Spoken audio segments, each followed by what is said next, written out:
Bismillahirrahmanirrahim. Assalamualaikum warahmatullahi wabarakatuh. Selamat pagi semuanya. Salam sejahtera untuk kita semua. Sebelumnya perkenalkan nama saya Fahmi Nur Hidayatullah. Saya merupakan salah satu alumni dari Fakultas Kedokteran Universitas Jenderal Ahmad Yani.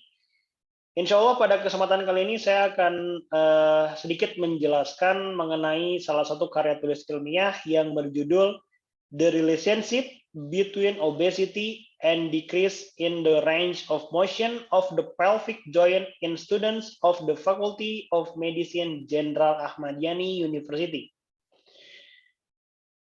Pertama-tama akan saya mulai dari introduction atau pendahuluan, mulai dari latar belakang. Berbicara tentang obesitas, obesitas ini sampai pada hari ini masih merupakan masalah kesehatan di seluruh dunia. Ya, obesitas sendiri ini bisa terjadi karena adanya ketidakseimbangan antara food intake atau makanan yang kita makan dengan aktivitas fisik yang dilakukan kita, sehingga menyebabkan pada saat dilakukan pemeriksaan body mass index atau indeks massa tubuh didapatkan hasil lebih dari 25. Oleh karena itu kita sebut sebagai obesitas. Nah, berbicara tentang obesitas, salah satu gejala yang dapat disebabkan oleh obesitas sendiri adalah adanya akumulasi dari lemak tubuh di jaringan adipos. Salah satunya adalah di daerah persendian. Ya, yang mana ketika adanya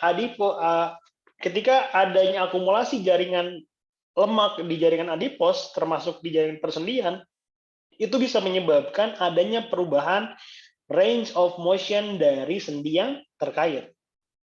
Nah, berbicara range of motion sendiri merupakan sebuah pemeriksaan kuantitatif yang mana kita bisa menilai apakah suatu sendi itu bergerak baik atau bergerak sesuai dengan fungsinya ketika digerakkan maksimal. Ya, jadi bagaimana range of motion ini adalah salah satu indikator penilaian untuk menilai pergerakan sendi ketika sendi tersebut digerakkan maksimal. Nah, range of motion sendiri ini bisa mendeskripsikan bahwa sendi tersebut apakah dia fleksibel atau tidak. Semakin dia tinggi range of motion-nya berarti semakin bagus, berarti fleksibilitasnya semakin tinggi. Sebaliknya ketika range of motion-nya menurun atau terhambat berarti ada masalah yang menyebabkan gerakan sendi tersebut terhambat sehingga range of motion-nya menurun. Nah, berbicara tentang sendi, sendi panggul merupakan sendi ekstremitas bawah yang mana termasuk sendi yang dia memopang beban yang sangat berat. Oleh karena itu, sendi panggul ini boleh kita sebut dia memiliki resiko paling tinggi untuk terjadi perubahan range of motion apabila terutama pasiennya dia obesitas.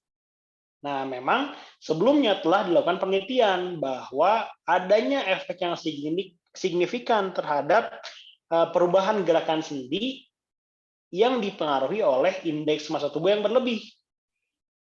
Oleh karena itu, di sini peneliti tertarik untuk melanjutkan penelitian tersebut kepada mahasiswa di Fakultas Kedokteran. Kenapa? Karena yang sama-sama kita ketahui, mahasiswa di Fakultas Kedokteran itu memiliki aktivitas fisik yang sangat minimal. Jadi lebih banyak sibuk dengan tugas, sibuk dengan belajar, akan tetapi melupakan aktivitas fisik yang seharusnya dikerjakan untuk mengurangi lemak-lemak tubuh. Nah, oleh karena itu, di sini peneliti tertarik untuk meneliti adakah hubungan BMI yang berlebih pada mahasiswa kedokteran terhadap perubahan range of motion pada sendi panggul. Oke. Berdasarkan hal tersebut, peneliti di sini membuat suatu rumusan masalah. Yang pertama adalah bagaimanakah hasil pemeriksaan body mass index dan hasil pemeriksaan range of motion pada sendi panggul di jenis kelamin itu laki-laki ataupun perempuan di Fakultas Kedokteran Universitas Jenderal Ahmad Yani. Lalu yang kedua, di sini peneliti ingin menilai ada tidak sih hubungan obesitas terhadap penurunan room atau range of motion pada sendi panggul mahasiswa Fakultas Kedokteran Universitas Jenderal Ahmad Yani. Oke, selanjutnya metode penelitian di sini peneliti memilih rancangan penelitiannya berupa penelitian cross-seksional, ya. Jadi analitik cross-seksional. Lalu untuk sampelnya sendiri di sini peneliti menentukan kriteria inklusi jelas bahwa sampel penelitian ini harus merupakan mahasiswa di Fakultas Kedokteran Unjani yang mana memiliki body mass index lebih dari 25.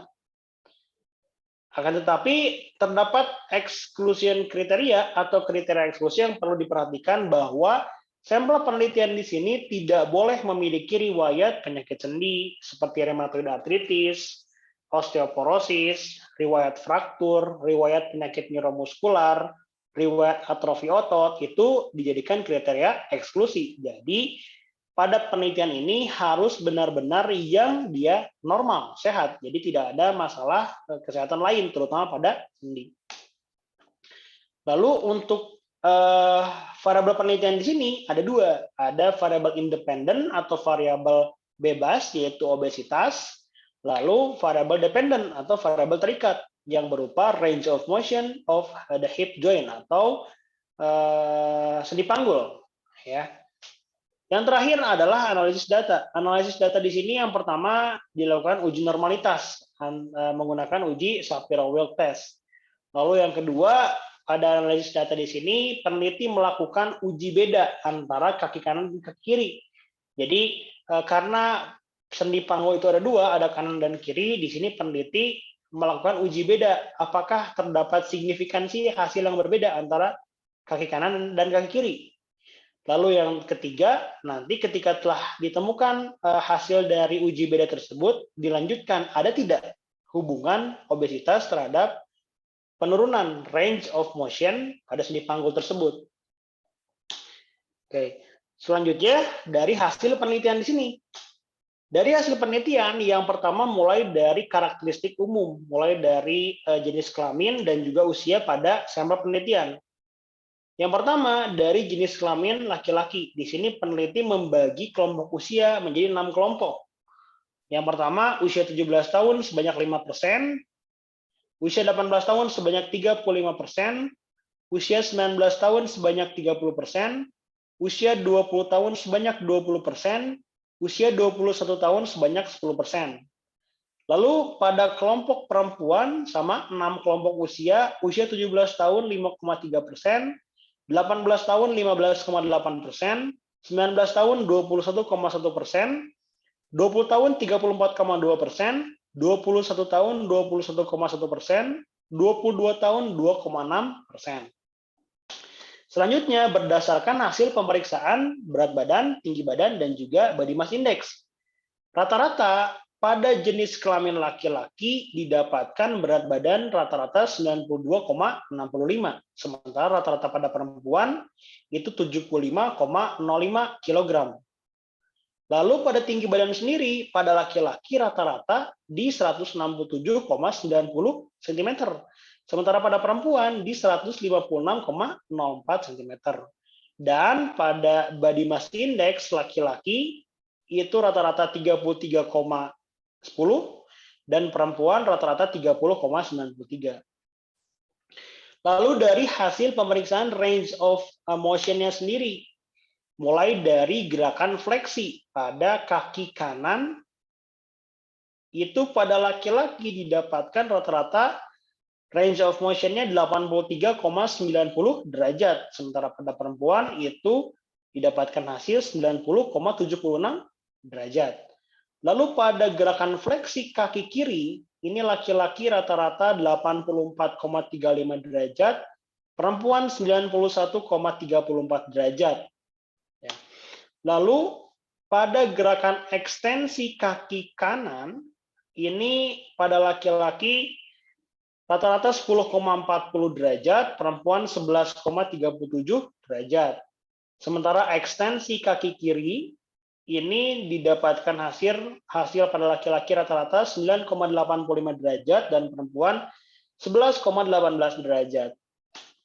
Selanjutnya pemeriksaan abduksi pada kaki kanan ya atau pelvis kanan. Ini pada laki-laki rata-rata 31 derajat dan perempuan 30,11 derajat. Lalu abduksi kaki kiri ini laki-laki 31,45 derajat, perempuan 31,03 derajat. Lalu selanjutnya adduksi dari kaki kanan. Pada laki-laki didapatkan rata-rata 16,75 derajat, perempuan 17,84 derajat. Selanjutnya adduksi kaki kiri, laki-laki rata-rata 16,70 derajat dan perempuan 17,26 derajat. Selanjutnya pemeriksaan endorotasi dari pelvis kanan. Laki-laki rata-rata 38 derajat, perempuan rata-rata 35,89 derajat. Lalu endorotasi kaki kiri, ini pada laki-laki rata-rata didapatkan 38,05 derajat dan perempuan 34,03 derajat. Yang terakhir, gerakan eksorotasi dari kaki kanan, laki-laki rata-rata 32,3 dan perempuan didapatkan 27,66 dan eksorotasi pada kaki kiri ini laki-laki 31,20 derajat, perempuan 27,29 derajat.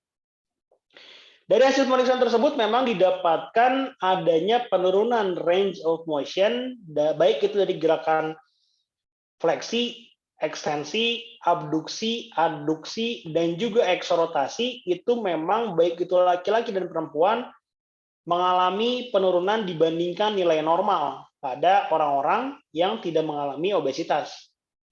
Lalu selanjutnya di sini peneliti melakukan tes perbedaan. Jadi uji beda antara kaki kanan dan kaki kiri apakah terdapat hasil yang signifikan atau tidak.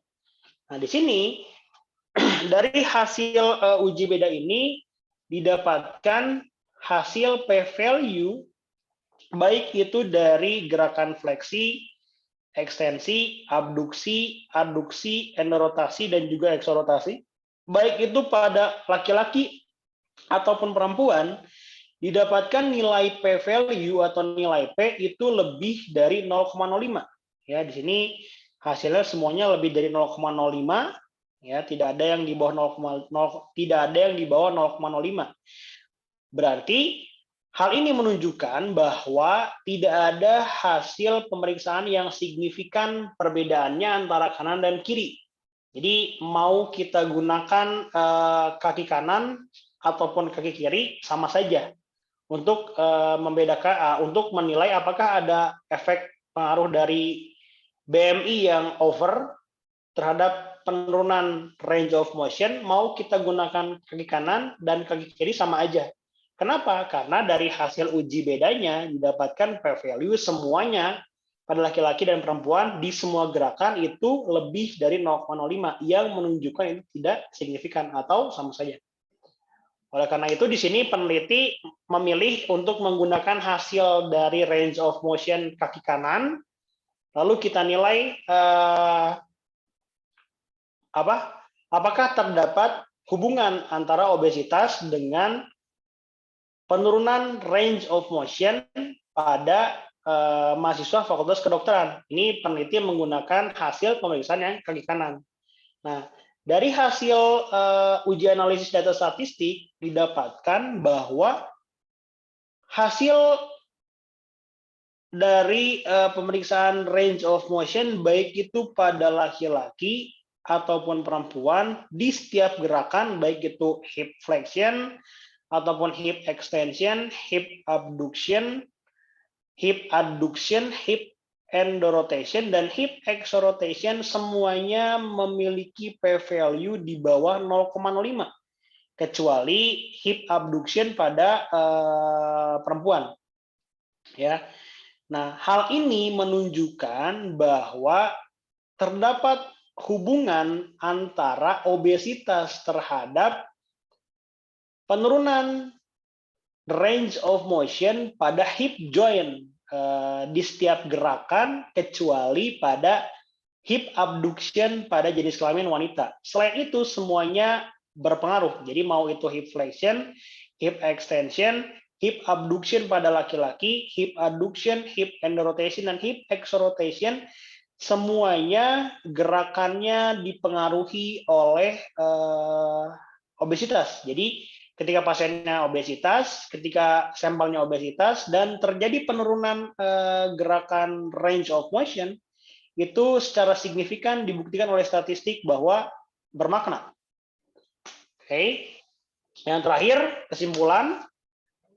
Yang pertama adalah rata-rata pada pasien-pasien obesitas, pada hasil pemeriksaan BMI pada pasien obesitas di mahasiswa FK Unjani rata-rata lebih tinggi pada kelompok laki-laki dibandingkan kelompok perempuan. Lalu rata-rata tadi yang sudah saya sebutkan di awal juga bahwa rata-rata range of motion dari hip joint pada pasien obesitas baik itu laki-laki atau perempuan itu mengalami penurunan, ya, kecuali di gerakan endorotation. Dan yang terakhir kita lihat korelasinya bahwa ada hubungan yang signifikan antara obesitas dengan penurunan range of motion pada hip joint di mahasiswa Fakultas Kedokteran Unjani. Oke. Selanjutnya untuk saran atau ya untuk saran penelitian lebih lanjut, di sini peneliti menyarankan bahwa pada penelitian selanjutnya disarankan untuk dilakukan pemeriksaan menggunakan DXA atau dual X-ray absorption, yang mana ini berfungsi untuk kita melihat memprediksikan distribusi lemak dalam tubuh, ya, sehingga kita bisa tahu akumulasinya ada di mana saja, jadi bisa diidentifikasi. Lalu selanjutnya disarankan pada penelitian selanjutnya ini dilakukan pemeriksaan intermaleolar distance atau jarak intermaleolar. Dengan dilakukan pemeriksaan tersebut kita bisa mengetahui apakah ada perubahan postur atau tidak pada subjek penelitian. Oke, mungkin cukup sekian yang bisa saya sampaikan. Kurang lebihnya mohon maaf. Selamat pagi. Assalamualaikum warahmatullahi wabarakatuh.